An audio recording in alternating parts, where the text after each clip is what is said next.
Hello guys, कैसे हो आप सभी। आज फिर हम ऑर्बिट नीट ऑनलाइन क्लासेस में आपका स्वागत करते हैं।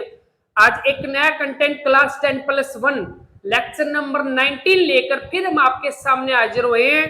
आज का इस लेक्चर में हम बात करने जा रहे हैं एनसीईआरटी की कुछ प्रॉब्लम और लिमिटिंग रिएजेंट्स और केमिकल रिएक्शन इन सॉल्यूशन की बात। तो इसी के साथ हम स्टार्ट करने जा रहे हैं। आपकी एनसीईआरटी की बुक का अंदर पेज नंबर 18 के ऊपर 1.3 एक प्रॉब्लम दी गई है। देखो क्या है, मैं रिपीट कर देता हूं। Calculate the amount of water produce by combustion of the 16 gram of the methane. आपको एक केमिकल रिएक्शन दे रखी है CH4, इसका कंबशन किया गया है, इससे बनता है CO2 और क्या बनता है H2O।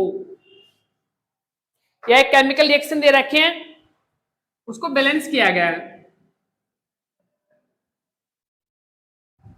ये हमारे एक केमिकल रिएक्शन है और आपको बताया गया है कि 16 ग्राम मीथेन को जलाने पर कितना अमाउंट ऑफ वाटर हमें मिलेगा। उस चीज का आपने कैलकुलेट करना है। मतलब ये मीथेन का अमाउंट कितना दिया गया है 16 ग्राम। कितना दिया गया है 16 ग्राम।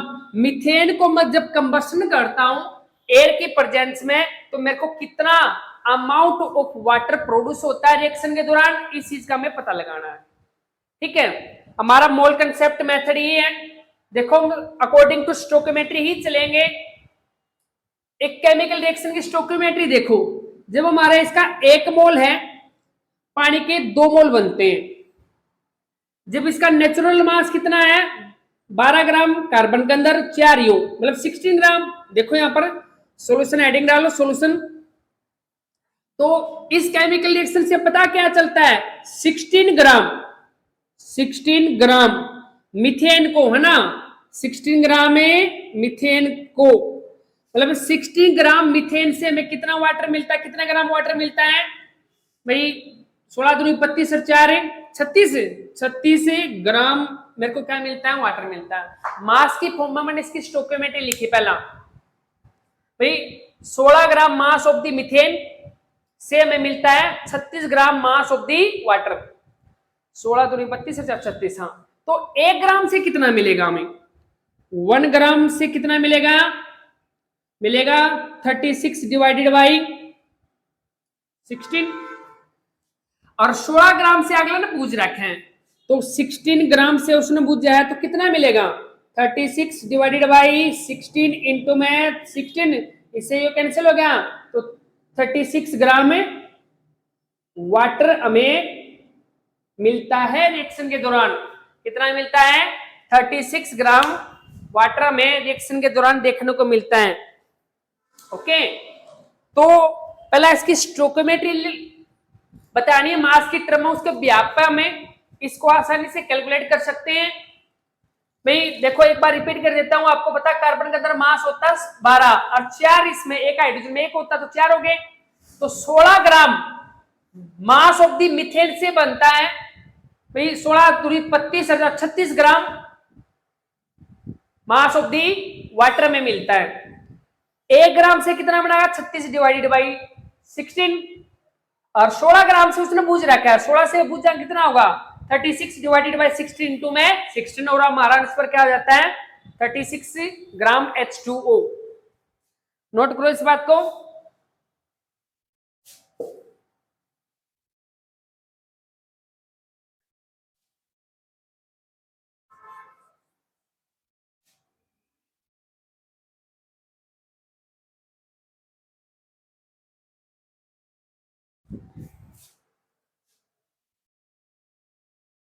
नेक्स्ट प्रॉब्लम है एनसीईआरटी की ही है, प्रॉब्लम 1.4। नोट करो एक बार। How many mole of the methanes are required to produce 22 gram of CO2 after the combustion. अब की बार मोल में बात करनी है हमें। केमिकल रिएक्शन वो है, लिखो एक बार केमिकल रिएक्शन क्या है, CH4 हमारे पास प्लस O2, इसका कंबशन किया गया है, CO2 बनता है, प्लस में H2 बनता है। केमिकल रिएक्शन हुआ है, इसको बैलेंस कर लिया हमने। इस केमिकल रिएक्शन में आपसे पूछा गया है कि 22 ग्राम CO2 बनाने के लिए how many mole of the methane, methane के कितने मोल की रिक्वायरमेंट होगी। मतलब 22 ग्राम CO2, ग्राम में बात करनी है अपने, 22 ग्राम CO2 बनाने के लिए मीथेन के कितने मोल की जरूरत हमें पड़ेगी। इसका सॉल्यूशन देखो, एक बार रिपीट कर लो। जिस चीज को, जो चीज दे रखी है उसको रिएक्टेंट साइड में ले ले, जो चीज पूछ रखी है उसको प्रोडक्ट साइड में लेकर आओ। इस रिएक्शन को उलट लिखता हूं मैं, देखो प्रोडक्ट की जगह CO2 लिख दिया हमने, यहाँ पर रिएक्टेंट की साइड में 2H2O, जो बूझ रखे ना प्रोडक्ट साइड में लिख लेते हैं। मीथेन बूझ रखा है, वो भी मोल्स के अंदर बूझ रखे हैं, तो यहाँ पर क्या है 2O2। पहले हम मास की फॉर्म में इसकी स्टोइकियोमेट्री लिखेंगे हम। देखो भाई मास देखो कितना है इसका, कि कार्बन का मास कितना 12, 16 दूनी 32 और 12, अब आपको पता है 44 ग्राम CO2 से 16 ग्राम मीथेन बनता है ना। लिखो यहाँ पर सोल्यूशन में क्या लिखेंगे इस चीज ना पा कि कितना हो गया 44 ग्राम किसे CO2 से, मास की टर्म में स्टोइकियोमेट्री लिखता हूं, से मिलता है हमें 16 ग्राम मीथेन, मास ऑफ मीथेन है ना, मीथेन का मास स्टोइकियोमेट्री मास की टर्म में 1 ग्राम से कितना मिलेगा 16 डिवाइडेड बाई 44 ग्राम, और कितना ग्राम से पूछा उसने 22 ग्राम से, तो 22 ग्राम से बताओ कितना मिलेगा। 22 ग्राम से मिलेगा 16 डिवाइडेड बाई 44 इंटू में 22, इसे कैंसिल हो गया 2 पे, ये कितना होगा 8 के ऊपर, तो कितना आ गया 8, मतलब 8 ग्राम। लेकिन अब यहाँ सिर्फ मास का पता है, लेकिन उसने मोल की फॉर्म में पूछा है, हमें मास को कैलकुलेट कर लिया भाई 8 ग्राम आ गया, तो अब निकाल देंगे मोल्स। हमें पता मोल्स कैसे निकालते हैं, कैसे निकालते हैं मोल्स, मोल्स कैसे निकालते हैं इस साइड में निकाल के बता देता हूं। Moles N is equal to the given mass divided by molar mass. Given mass हमें मिल गया 8 ग्राम, मोलर मास जिस चीज को कैलकुलेट करना चाहता हूं उसका मोलर मास आपने लेना है। भाई मीथेन की पूछी है ना उसने, हाँ उन्होंने पूछा है कि क्या उन्होंने पूछा कि कितने मोल्स ऑफ मीथेन की जरूरत पड़ेगी हमें जब हमें 22 ग्राम CO2 का कंबर्शन करवाते हैं, ये चीज पूछी ना मोल के फॉर्म में, तो मीथेन के लेंगे हम।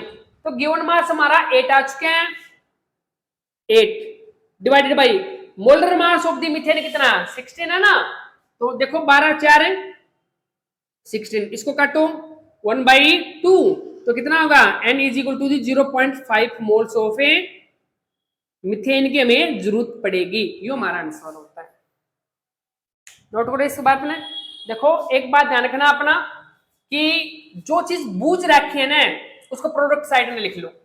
हमें मीथेन के मोल बूझे थे इसलिए मैंने रिएक्शन को उलट दिया, यह चीज बूझ रही है, लेकिन ग्राम में उसने दे रखा है अपने दे CO2 का अमाउंट ग्राम में दे रखा है। पहले उसके मास की फॉर्म में स्टोइकियोमेट्री लिखी मैंने, 44 ग्राम से 16 ग्राम बनता है, 1 से 16 अपॉन 44 और 22 ग्राम से बूझ रखा है उसने 8, तो गिवन मास तो हमें मिल गया 8 ग्राम। लेकिन मोल निकालने तो मोल्स का फार्मूला क्या होता है given mass divided by molar मास। भाई जिसका निकालना है उसका मोलर मास लेना पड़ेगा। हमें गिवन मास हमारा 8 आ चुका है, मोलर मास मीथेन का कितना होता है 16 होता है, तो 8/16 1/2 और 1/2 मतलब है 0.2 मोल्स की जरूरत पड़ेगी हमें मीथेन की, है ना। नोट करो इस बात को।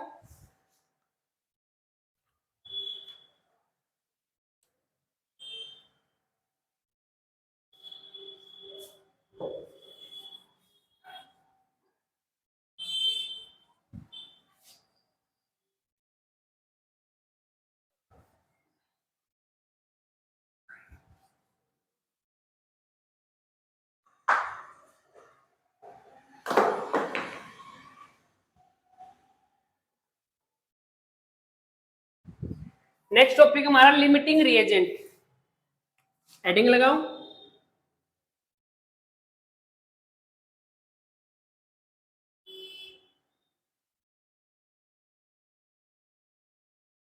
लिमिटिंग रिएजेंट्स क्या होता है, इसको शॉर्ट में मैं LR लिख देता हूं, लिमिटिंग रिएजेंट LR क्या होता है। मतलब ये लिमिटिंग रिएजेंट किसको बोलते हैं, हमारे केमिकल रिएक्शन का ही पार्ट होता है लिमिटिंग रिएजेंट्स। इसकी बिहाफ पे हम बहुत चीज को कैलकुलेट करते हैं, इसलिए हम इस चीज का पता लगाना होता है केमिकल रिएक्शन के अंदर। जो हमारी केमिकल रिएक्शन होती है उस रिएक्शन के दौरान कम से कम 2 रिएक्टेंट तो होते हैं हमारे पास, है ना, मतलब 2 रिएक्टेंट है, उन दोनों रिएक्टेंट मत है जिसका अमाउंट पहले कंज्यूम हो जाता है रिएक्शन के दौरान, उसी को बोला जाता है लिमिटिंग रिएजेंट। और प्रोडक्ट का बनना हमारे लिमिटिंग रिएजेंट के ऊपर ही डिपेंड करता है किसी भी केमिकल रिएक्शन का। क्यों? यदि दोनों रिएक्टेंट मत है, एक कंज्यूम हो जाता है ना, तो रिएक्शन वहीं पर स्टॉप हो जाती है, हमारी रुक जाती है, आगे प्रोसीड नहीं कर पाते हमारी केमिकल रिएक्शन है।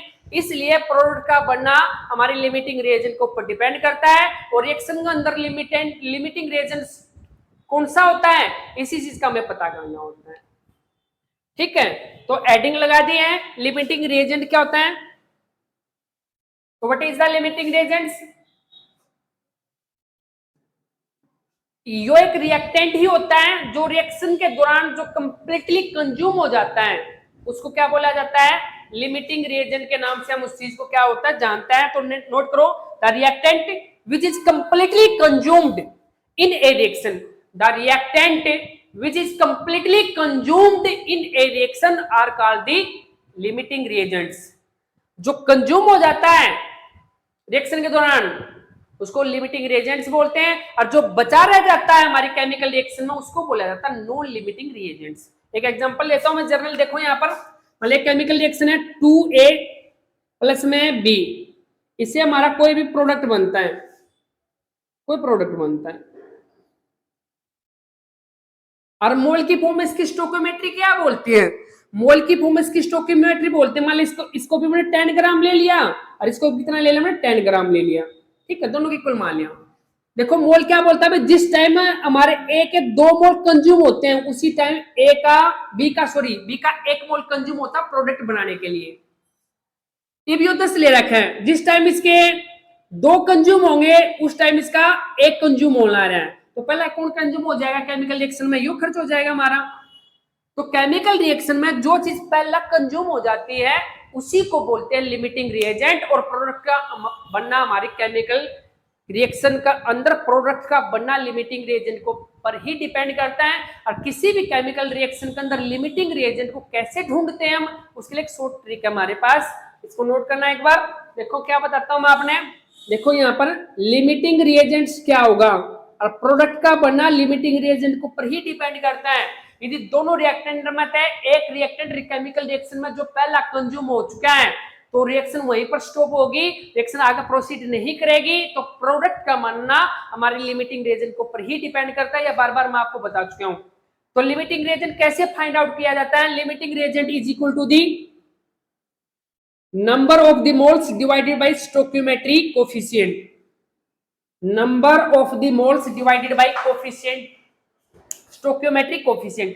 देखो जो बैलेंसिंग कर दिया, जो नंबर लिए जाते हैं उन्हीं को बोलते हैं स्टोकियोमेट्रिक कोफिशिएंट। तो उनके मोल निकालोगे और उसके उसी के स्टोकियोमेट्री से उसको डिवाइड कर दोगे। यदि मोल्स बाय स्टोकियोमेट्री रेशो जिसका स्मॉल आएगा, जिसका छोटा आएगा, उसी को बोला जाता है लिमिटिंग रिएजेंट। स्मॉलेस्ट जिसका रहेगा मतलब n बाई SC रेशो जिसका क्या रहेगा? स्मॉल रहेगा, स्मॉल रहेगा, वो कहलाएगा हमारा लिमिटिंग रिएजेंट। और केमिकल रिएक्शन का अंदर प्रोडक्ट डिपेंड करता है हमारा लिमिटिंग रिएजेंट के ऊपर। और जो रिमेनिंग पार्ट में जाता है हमारा केमिकल रिएक्शन का उसको बोलते हैं नॉन लिमिटिंग रिएजेंट्स। नोट करना n बाई, एक न्यूमेरिकल लेता हूं मैं इसमें, आपकी बुक का ही ले लेते हैं। अब आप देखो n बाई स्टोकियोमेट्री कोफिशिएंट का रेशो जिसका स्मॉल होगा वो लिमिटिंग रिएजेंट्स के रूप में काम करता है।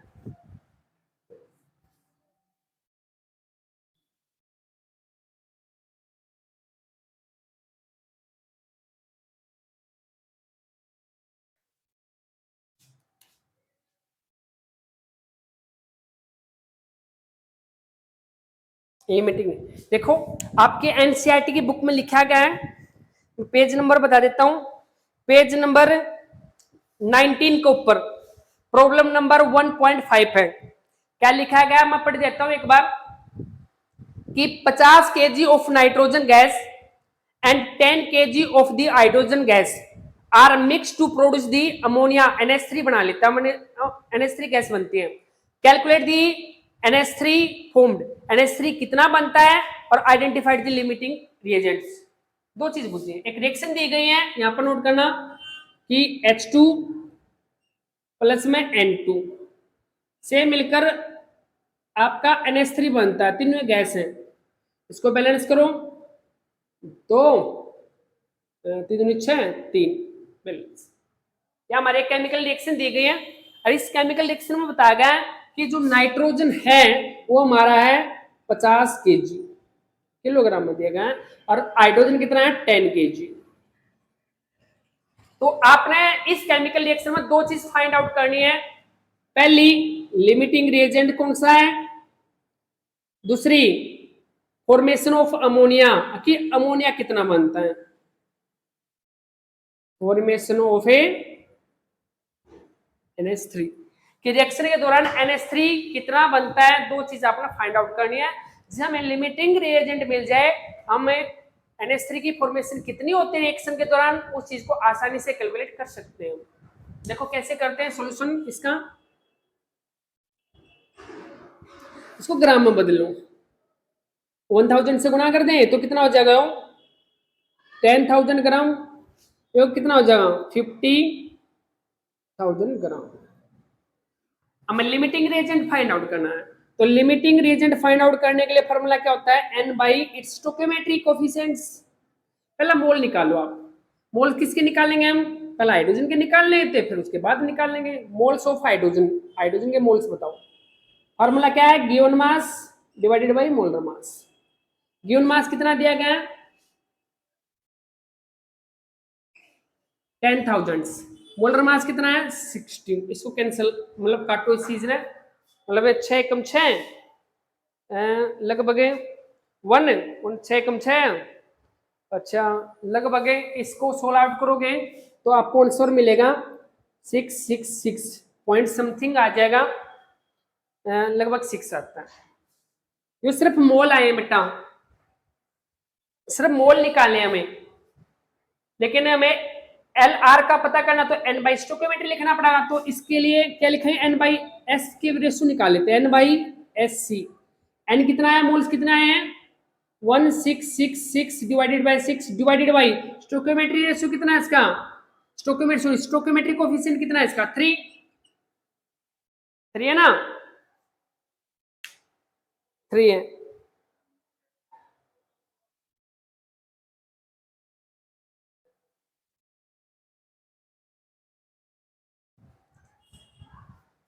शायद ज्यादा अंदर मिलेगा बेटा, तो कंप्लीटली हमारा इसको आउट करोगे ना, 3 से डिवाइड करोगे तब आता है शायद। 1 मिनट जो 3 6 मोलर मास हो गया इसका 6, इसको डिवाइड करो, इतना शायद ना मिला, अपने कैलकुलेट कर लेना, जो भी वैल्यू आए मैं आपको बता देता हूँ एक बार। देखो गिवन मास कितना है 10,000, ठीक है,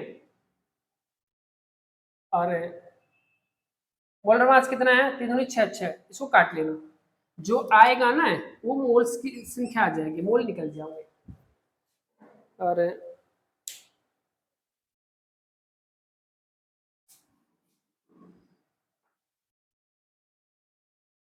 काट दें, एक बार काट ही देते हैं इसको, सोल्व आउट कर लेते हैं पूरा। तो कैसे करते हैं आप सोल्व आउट, तो 1 मिनट जब था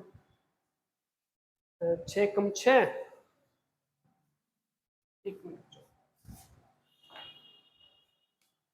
6 कम 6 कम 6 1 36, हाँ समथिंग इतना ही आएगा बेटा, इसको सोल्व आउट कर लेना, कितना आएगा, बाकी आप मल्टीप्लाई करके देखते रहना, जो लगभग कितना आता है 1666.6 आता है, लेकिन n बाई एस सी काट रहा ना, n कितना आएगा इसका 666.6 डिवाइडेड बाई स्टोइकियोमेट्रिक कोएफिशिएंट कितना 3, इसको सोल्व आउट करना, इसकी वैल्यू निकालना कितनी आती है, ठीक है। ई वापा दूसरा निकालेंगे किसके लिए, नाइट्रोजन के लिए, मोल्स निकालो नाइट्रोजन के लिए, N2 निकालो पहला, गिवन मास कितना दिया गया है 50,000 ग्राम। मोलर मास कितना है 28। इसको सोल्व आउट करो तो लगभग आएगा 1.7 लगभग आएगा 1785 पॉइंट समथिंग आएगा कुछ। आप कैलकुलेशन कर लेना इसका, लगभग 16 आएगा शायद। जो मोल्स आए ध्यान रखना, मोल्स आए ना, तो अपन क्या निकालना बेटा इस चीज के लिए लिमिट ओ किसका रेशियो देखना है, एन बाई एस सी का रेशियो देखना। एन कितना आ गया 1785 डिवाइडेड बाई एस सी कितना, स्टोइकोमेट्रिक कोएफिशिएंट इसका 1 है, यहाँ पर देखो 1 से तो वैल्यू आ रहेगी हमारी कितनी रहेगी 1785.71 ये आ गई। ठीक है, इसको 100 देख लेना, जो भी वैल्यू आई है हम पता कर लेंगे बेटा।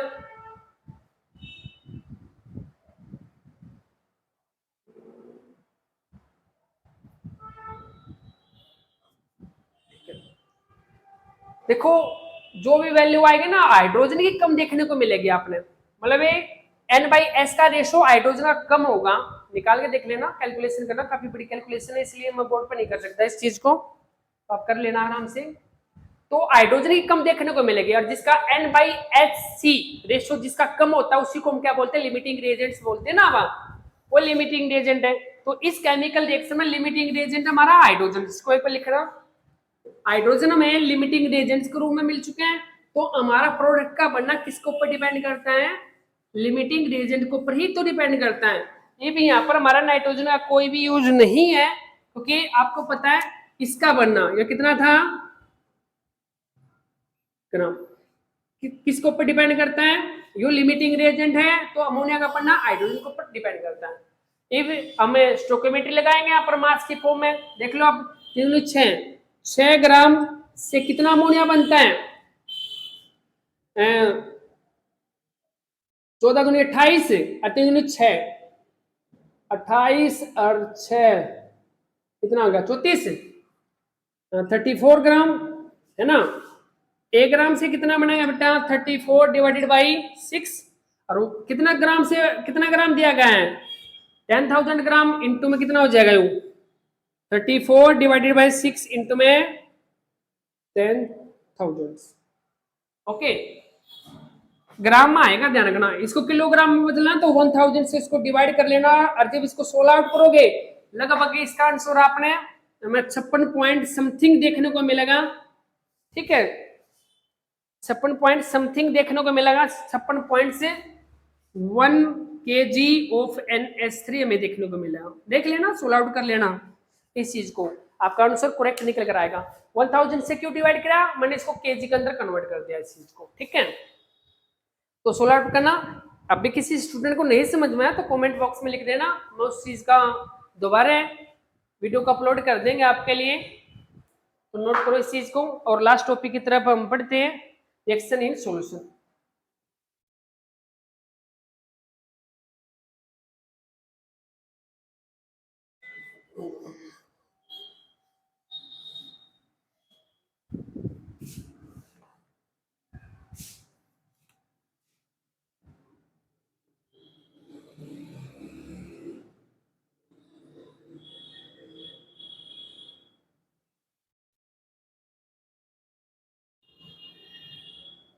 रिएक्शन इन सॉल्यूशन कि हमारा जो सॉल्यूशन होता है उसके अंदर किस किस तरीके के रिएक्शन होते हैं उनके बारे में हम डील करना है।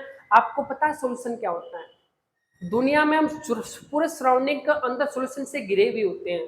हमारी बॉडी के अंदर जितना फ्लूइड होता है एक सॉल्यूशन ही होता है, जिसको हम ब्लड बोलते हैं, ब्लड भी हमारा एक सॉल्यूशन होता है। लोहे की जितनी भी चीज हम यूज करते हैं सॉल्यूशन ही होता है, सॉलिड सॉल्यूशन जिसको हम बोलते हैं। हम ज्वेलरी बनाते हैं गोल्ड की, हमें पता है वो भी हमारा एक सॉल्यूशन ही होता है, सॉलिड सॉल्यूशन होता है। ड्यू वगैरह है, ठीक है, कफिंग की जो लिक्विड मेडिसिन हम लेते हैं, दवाई जो पीने के लेते हैं वो भी हमारा सॉल्यूशन ही होता है। चूंकि हम सॉल्यूशन से घिरे हुए होते हैं, तो सॉल्यूशन का बारे में हमें पूरा अच्छे से डिटेल में डील करना है। लेकिन इसकी स्टडी पूरी डिटेल में हम +2 में करते हैं, सॉल्यूशन यूनिट हमारी पूरी डिटेल में। यहाँ पर कुछ ही टर्म दी गई है जिनकी हम बात कर लेते हैं, पूरी डिटेल में हम +2 में इसके बारे में पूरी स्टडी करते हैं। तो सॉल्यूशन क्या होता है एक बार रिपीट कर देता हूँ, सॉल्यूशन एक होमोजेनियस मिक्सचर होता है टू और मोर सब्सटेंस का। जब दो या दो से अधिक चीजों को मिक्स किया जाता है उनसे बनने वाली चीज सॉल्यूशन कहलाता है, लेकिन वो होमोजेनियस होने चाहिए, मतलब कितनी भी चीज को मिक्स करें वह एक बन जाए, उस चीज को सॉल्यूशन बोला जाता है। और सॉल्यूशन किस चीज के ऊपर डिपेंड करता है? सॉल्यूशन डिपेंड करता है हमारी कंसंट्रेशन के ऊपर, कंसंट्रेशन के ऊपर। सॉल्यूशन किन बातों के ऊपर डिपेंड करता है? कंसंट्रेशन के ऊपर हमारा सॉल्यूशन डिपेंड करता है। कंसंट्रेशन क्या होता है मैं बता देता हूं। What is the concentration? Amount of the solute, amount of solute present in total amount of the solution, total amount of solution. इसी रेशियो को हम कंसंट्रेशन बोलते हैं, मतलब टोटल सॉल्यूशन का अंदर सोल्यूट का कितना अमाउंट है। कंसंट्रेशन इसी चीज को एक्सप्लेन करती है। कंसंट्रेशन बताते हैं कि जो हमारा सॉल्यूशन, जो सॉल्यूशन आपने तैयार किया है लैब के अंदर या वैसे ही घर में भी शरबत बना लेते हैं हम, सॉल्यूशन वही होता है हमारा, उसका अंदर सोल्यूट का टोटल सॉल्यूशन के अंदर सोल्यूट का कितना कंटेंट होता है वही हमारा क्या कहलाता है? सॉल्यूशन ही कहलाता है, सॉरी कंसंट्रेशन कहलाते हैं। भाई टोटल सॉल्यूशन का अंदर सोल्यूट का कितना कंटेंट आपने डाला है वो हमारा क्या कहलाता है? कंसंट्रेशन कहलाते हैं। कंसंट्रेशन हमारी सोल्यूट के ऊपर ही डिपेंड करते हैं। तो कंसंट्रेशन किस चीज को एक्सप्लेन करते हैं बेटा? सॉल्यूशन का अंदर सोल्यूट का अमाउंट कितना लिया गया है उस चीज को एक्सप्लेन करते हैं हमारी कंसंट्रेशन टर्म। और यह जो कंसंट्रेशन टर्म होते हैं हमारी, मैं बता देता हूं एक एग्जांपल लेकर। मैंने लिख दिया मतलब 70 ग्राम CO2, 70 gram CO2 present 1000 ml volume of a solution. ये बोले यो एक सेंटेंस दिया गया आपको, इसका मतलब समझाओ मेरे को। ये लिखा गया है कि आपका जो टोटल सॉल्यूशन है उसकी वॉल्यूम 1000 ml है, ठीक है। उसका अंदर जो CO2 इसने डिजोल्व करा के है वह 20 ग्राम। तो 1000 का अंदर 20 ग्राम CO2 आपने डिजोल्व करी है, इसी चीज को बताती है हमारी कंसंट्रेशन। इस सोल्यूट का अमाउंट 20 ग्राम है टोटल सॉल्यूशन के अंदर, इसी चीज को क्या बोला गया? कंसंट्रेशन ही तो बोलते हैं हम। क्या बोलते हैं इस चीज को? कंसंट्रेशन ही तो बोला गया है। ओके, तो कंसंट्रेशन को दो पार्ट के अंदर डिवाइड किया गया है।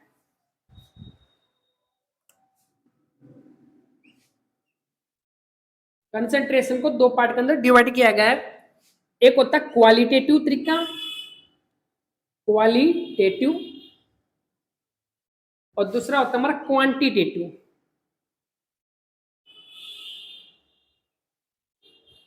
क्वालिटेटिव और दूसरा क्या होता है? क्वांटिटेटिव। दोनों हम डील +2 का अंदर करेंगे सेकेंड यूनिट के अंदर। क्वालिटेटिव हमारा दो तरीका का होता है, एक डाइल्यूटेड और दूसरा होता है कंसंट्रेटेड।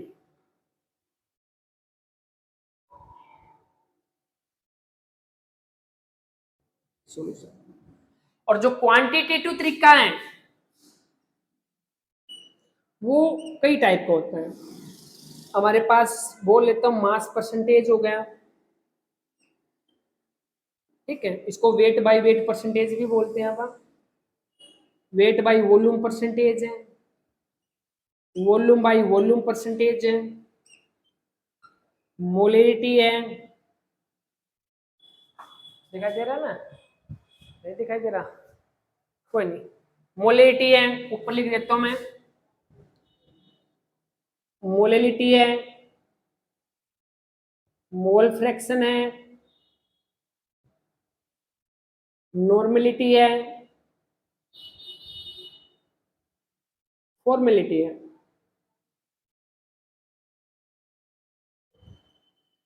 हमारे पास काफी टर्म है, पीपीएम है, पीपीएम, पीपीबी है। तो ये सारी की सारी क्वांटिटेटिव टर्म है हमारी कंसंट्रेशन की, ठीक है। रिन मिन में क्या फर्क होता है? क्वालिटेटिव तरीका ये बताता है भी टोटल सॉल्यूशन के अंदर सोल्यूट कम है या सॉल्वेंट ज्यादा लिया गया है, मतलब उनका अंदर कितना कितना कम है कितना ज्यादा, बस इस चीज को एक्सप्लेन करता है हमारा क्वालिटेटिव तरीका। लेकिन क्वांटिटेटिव तरीका, एक एग्जांपल लेता हूं मैं, वैसे डिटेल में प्लस 2 में करेंगे। एक एग्जांपल लेता हूं बेटा, मान ले मैंने लिख दिया डाइल्यूटेड HCl। बोल दे इसका मतलब क्या है? डाइल्यूटेड वो चीज होती है जिसमें पानी का कंटेंट ज्यादा होता है। डाइल्यूटेड HCl का मतलब ये होता है बेटा, इसका इसका अंदर पानी का कंटेंट ज्यादा है और जो HCl लिया गया है उसका कंटेंट कम होता है, उसको बोलते हैं डाइल्यूटेड HCl। मतलब कौन सी चीज ज्यादा या कम है उन चीज को बताता हमारा क्वालिटेटिव तरीका। कि मैंने इसी चीज को मैं कंसंट्रेटेड HCl लिख दूं तो मैंने लिख दिया यहाँ पर कंसंट्रेटेड HCl। लैब के अंदर लिखा मिलता है बोतल्स के ऊपर, कभी देखा है लैब में जाना, जो HCl गए है बोतल है कंसंट्रेटेड डाइल्यूटेड इस तरीके की मेंशन की हुई है, उसने लिख दिया कंसंट्रेटेड HCl। इसका मतलब समझते हो आप? कंसंट्रेटेड HCl का मतलब क्या होता है? इसमें एसिड का कंटेंट ज्यादा लिया गया है लेकिन इसके अंदर जो पानी डिसोल्व किया गया हो उसकी क्वांटिटी कम होती है। सिर्फ एक क्वालिटेटिव तरीका में कम या ज्यादा का बारे में बताता है, लेकिन क्वांटिटेटिव तरीका क्या होता है बेटा, कितना कम है कितना ज्यादा पूरी डिटेल से एक्सप्लेन करता है। ठीक है, ये चीज हम प्लस 2 में पढ़ेंगे, लेकिन जितनी चीज हमारे प्लस 1 में दी गई है उनके बारे में हम जिक्र कर लेते हैं यहाँ पर।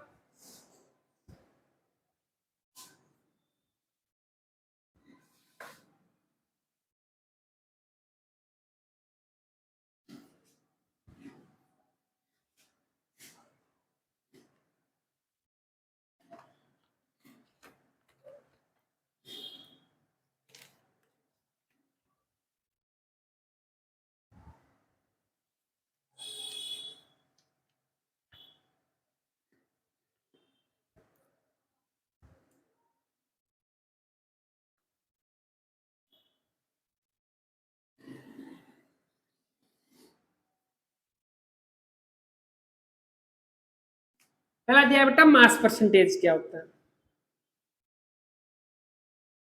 मीनिंग समझना, मास परसेंटेज का मतलब क्या होता है। तो यहाँ पर क्या होता है, फार्मूले से उसकी डेफिनेशन हम ड्राइव कर देंगे कि mass of solute divided by total mass of solution, और परसेंटेज क्या होता है 100। इसको हम वेट बाई वेट परसेंटेज भी बोलते हैं, वेट बाई वेट परसेंटेज के नाम से भी इसको जानते हैं। देखो आप भाई, टोटल सॉल्यूशन का मास का अंदर सोल्यूट का मास कितना है 100 का अंदर से, टोटल सॉल्यूशन 100 हमारा, उस 100 में तय सोल्यूट का कंटेंट कितना होता है, उसी को बोलते हैं हम मास परसेंटेज।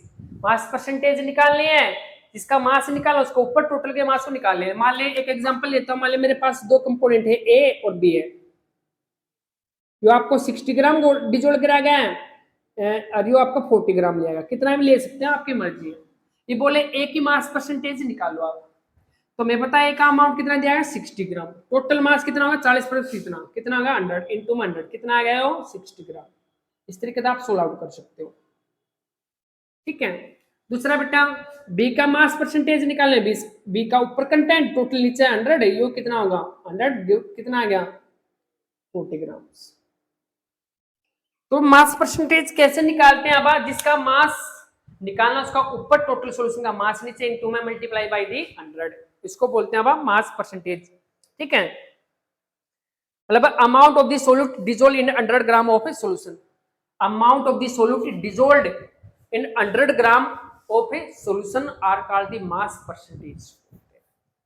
दूसरी आपके एनसीईआरटी टर्म में दी गई है, दूसरा कंटेंट दिया गया इसने मोल फ्रैक्शन का।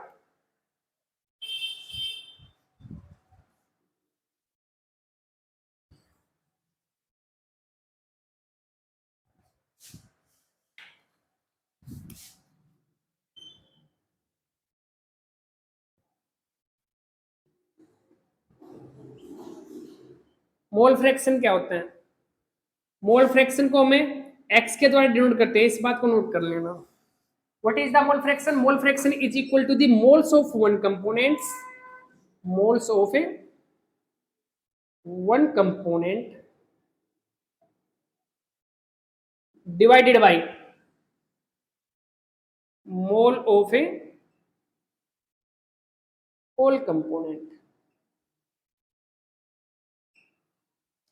इसी रेशियो को हम क्या बोलते हैं, मोल फ्रैक्शंस बोलते हैं।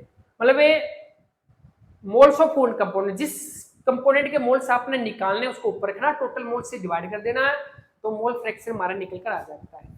एक समझाता हूँ आपने, एक जनरल एग्जांपल लेता हूँ। फ्रैक्शन का मीनिंग क्या होता है?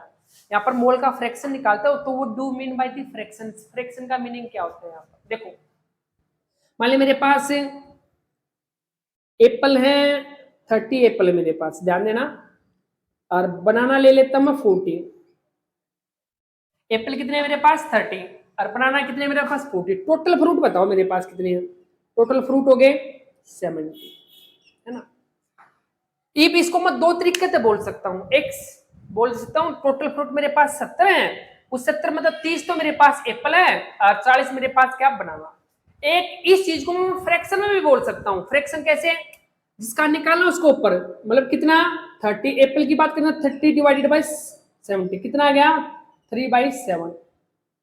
और जब मैं बी की बात करूं, जिसका निकालना उसको ऊपर, 40 डिवाइडेड बाई टोटल कितना? इतना, तो कितना आ गया?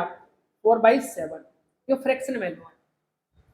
मैं इतना बोल सकता हूं, टोटल फ्रूट्स जो है मेरे पास, उसमें 3/7 पार्ट मेरा एप्पल का है और 4/7 पार्ट मेरा किसका है? बनाना का है। ये फ्रूट के फ्रैक्शन है, लेकिन हमें फ्रूट का फ्रैक्शन नहीं निकालना है, हमें मोल का फ्रैक्शन निकालना है। और एक और खास बात है, जब भी इस फ्रैक्शन वैल्यू को कंबाइन करते हैं तो हमेशा ऑलवेज 1 का इक्वल देखने को मिलती है। हमें देख लेना आप, 3/7 प्लस में 4/7, इसको जोड़ोगे आप तो 1 ही मिलेगा आपको। किसी भी फ्रैक्शन वैल्यू का जोड़ हमेशा 1 का इक्वल ही होगा, जो कितने ही वैल्यू क्यों ना हो। ये तो दो लिए हैं, 3 हो, 4 हो, 5 हो, 6 हो, मतलब इनलिमिटेड कितनी भी फ्रैक्शन वैल्यू को जोड़ लेना आप, उनका सम हमेशा always is equal to the 1 देखने को मिलता है। नोट करो इस बात को। उसके बाद हम मोल का फ्रैक्शन लेते हैं।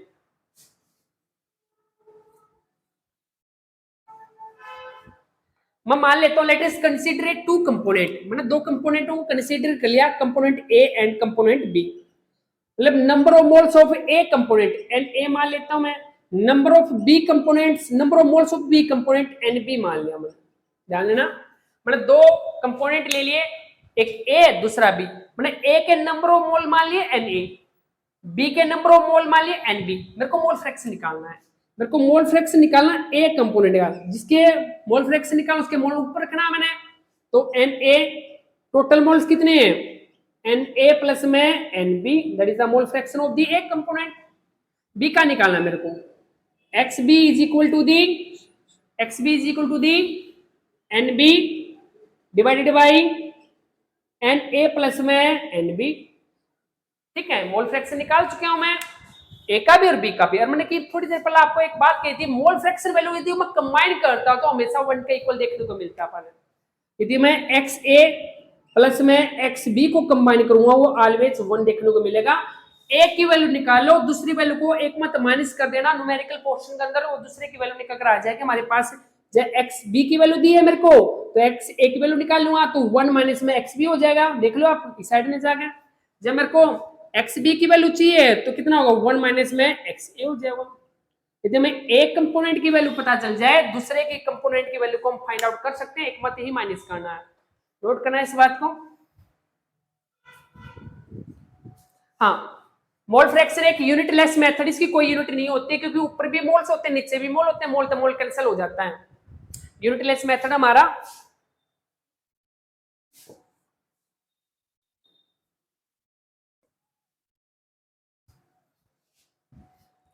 नेक्स्ट हमारा मोलिलिटी। मोलिलिटी थर्ड जो टर्म दी गई है, कंसंट्रेशन मोलिलिटी दी गई है, इसको हम कैपिटल एम के द्वारा डिनोट करते हैं। मोलिलिटी को क्या होता है?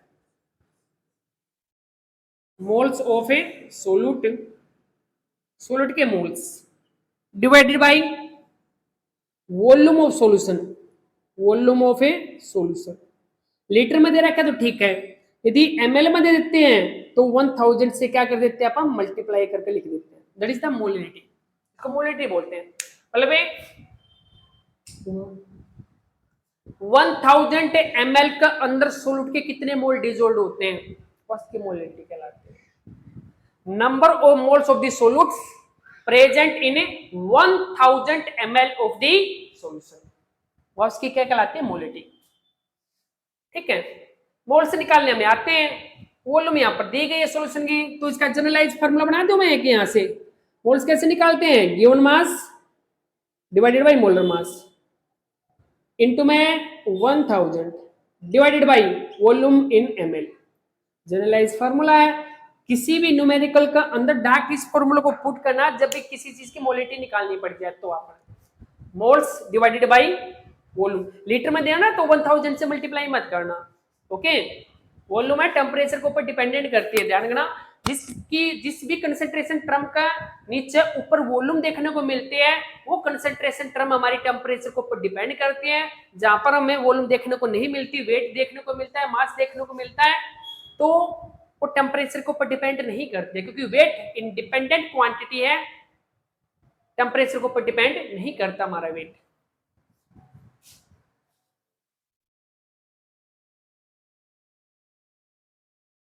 लास्ट कंसेंट्रेशन टर्म जो इसमें दी गई है वह है मोलिलिटी। वह मोलिलिटी थी, मोलिलिटी इसको स्मॉल m के द्वारा हम डिनोट करते हैं। कैसे निकालते हैं आप, वही फॉर्मूला मोल्स ऑफ सोलूट, सोलूट के मोल्स, ऊपर सोलूट के मोल्स लेने डिवाइडेड बाई यहां पर लेना mass of solvent, mass of a solvent. Gram में ले लें आप, ग्राम में लेवा है तो किससे मल्टीप्लाई कर देंगे, 1000 से मल्टीप्लाई, या केजी में ले लो, 1000 से मल्टीप्लाई नहीं करनी पड़ेगा अपन, तो small m is a complete generalised formula given mass, mole को कैसे निकालते हैं अपन, मोलर मास इनटू में 1000, यहां पर क्या आता है वेट ऑफ सोलवेंट। देखो वेट ऑफ सोलवेंट लिखता हूं यहां पर, किसमें है ये सोलवेंट का वेट है, ग्राम का अंदर। तो जनरलाइज एक फार्मूला बन जाता है, इस फार्मूला के बिहाफ पे हम आसानी से न्यूमेरिकल को कैलकुलेट कर सकते हैं। आसानी से क्या निकाल सकते हैं आप, न्यूमेरिकल निकाल सकते हैं मोलिटी का, ठीक है। तो डेफिनेशन क्या होती है बेटा, number of moles of the solute present in 1000 gram of solvent, मतलब 1000 ग्राम ऑफ सोलवेंट का अंदर सोल्यूट के कितने मोल्स डिसोल्व होते हैं, वह उसकी मोलिलिटी कहलाते हैं, और मोलिलिटी को हम स्मॉल m के द्वारा डिनोट करते हैं। जनरल फार्मूला ये है। तो हमारी बुक के अंदर इतना ही दिया गया है, और हमारी यूनिट कंप्लीट होती है। Complete first unit basic concept of the chemistry का दी एंड। लास्ट टॉपिक हमारा यही था, इसको नोट करना।